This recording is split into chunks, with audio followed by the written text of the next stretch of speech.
ini ya, uji time series itu dengan cara ADF test namanya. Nah, saya ketikkan di sini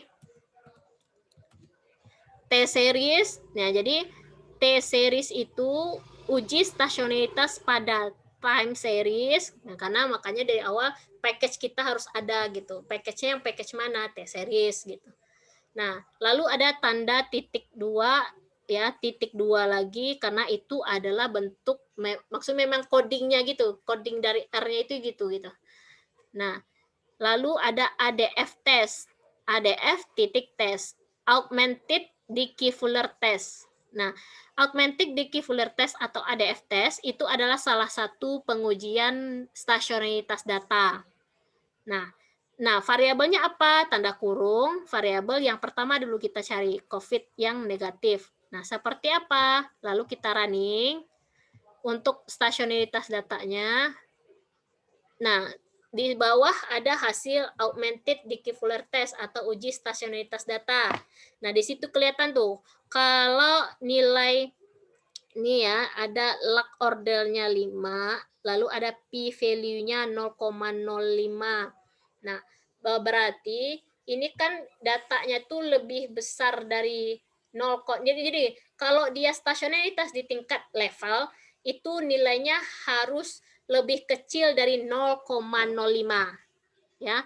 Nah, ini nilai data kita itu besar dari 0,05, berarti data yang COVID negatif itu belum stasionaritas di tingkat level. Nah, itu artinya ya, walaupun di bawah itu adalah hipotesisnya stasionaritas stasioner atau tidak stasioner, tapi kita lihat dari p-value-nya. P-value-nya itu harus data yang stasioner itu harus di bawah 0,05 karena dia lebih besar, berarti data yang di awal itu kita punya data yang tidak stasioner. Nah, kenapa gitu? Karena dari awal kita udah bisa memprediksi data kita tidak stasioner karena tadi kita lihat nih, ketika kita merunning data COVID negatif, data kita itu kelihatan tidak stasioner karena dia trennya naik terus kan. Dia tidak mengikuti rata-rataannya, itu tidak berada di rata-rataannya. Nah, ini yang seperti di awal tadi. Autoplot ya, sorry.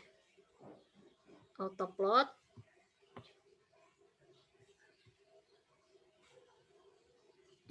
Error dia karena kita sudah melakukan uji T-series, jadi susah untuk balik lagi itu. Ini dia. Ya udah, kita langsung lanjut saja. Kita tadi melakukan uji stasionaritas T-series. Nah, ini grafik ini boleh dihapus nih pakai ini nih. Jadi kalau supaya nggak ganggu gitu ya, nggak ganggu, kita hapus saja clear all port gitu, hilang dia. Yes. Nah, hilang dia.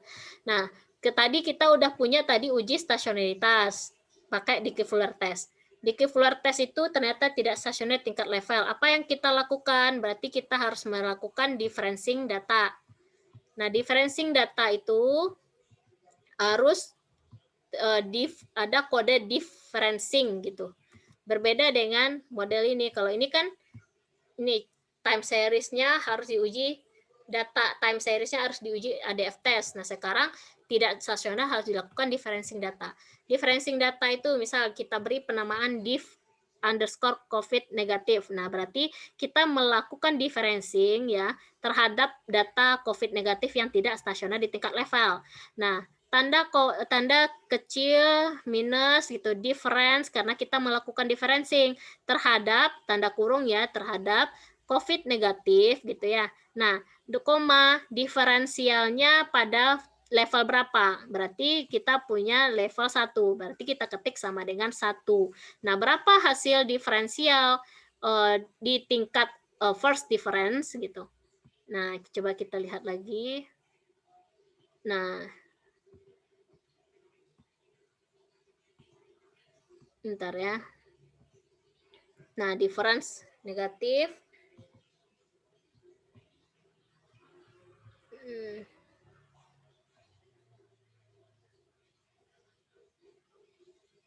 Oh iya.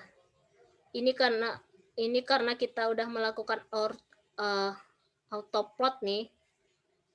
yang di awal. Dia harusnya kalau memang udah jalan gitu, dia harus jalan. Kita ulang lagi dulu aja. Running. Oke. Difference.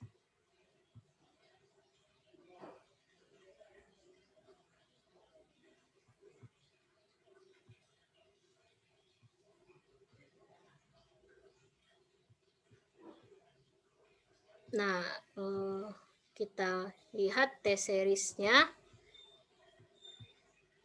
Kita ketik T-series.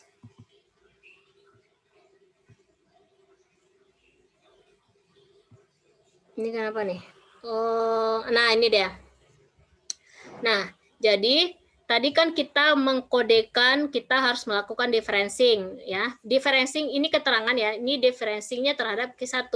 Nah, tapi differencing yang kita lakukan adalah terhadap data time series. Makanya kita ketik time series titik 2 sama dengan ADF test. Karena kan kita melakukan uji ADF atau stasionaritas di tingkat first difference. Lalu kita ketik ADF test, nah lalu terhadap variabelnya mana? Difference COVID negatif. Lalu kita running, hasilnya adalah di bawah ini. Hasilnya P-value-nya adalah 0,1. Kalau P-value-nya 0,01 berarti kan di bawah 0,05. Nah, artinya model data yang COVID negatif itu adalah sudah stasioner di tingkat first difference. Nah, itu artinya ya. Nah, langkah-langkah selanjutnya itu semuanya apapun variabel saudara harus dilakukan. Tahapan-tahapannya seperti itu gitu. Lalu terhadap COVID positif juga gitu, terhadap IHSG juga gitu. Nah, ini harus tahapan-tahapan yang dilakukan. Yang membedakannya hanyalah nanti kalau terhadap yang IHSG, berarti yang COVID negatif ini ganti dengan data IHSG. Model ADF-nya tetap gitu ya, cuman saya mau memperlihatkan proses selanjutnya dulu. Jadi, kalau forecasting satu-satu dulu. Uji stasionaritas pada variabel ini dulu gitu. Lalu kalau sudah stasioner di tingkat level maupun di tingkat first difference, apa yang kita lakukan? Tadi adalah melakukan uji plot ACF, PACF kan? Nah, kita lanjut lagi dengan coding ACF, PACF. Nah, caranya adalah apa? Berarti kalau COVID negatif, kita ketik aja ACF. Tapi huruf kecil ya. ACF terhadap variabel mana? Berarti COVID negatif. Nah, COVID, oh ya sorry, karena hasilnya differencing, berarti pakai differencing ya. ACF-nya terhadap data yang udah stasioner di tingkat differencing, pakai data differencing underscore COVID negatif. Lalu kita running lagi ACF-nya. Nah, kelihatan dari kurva, dari plotnya di samping.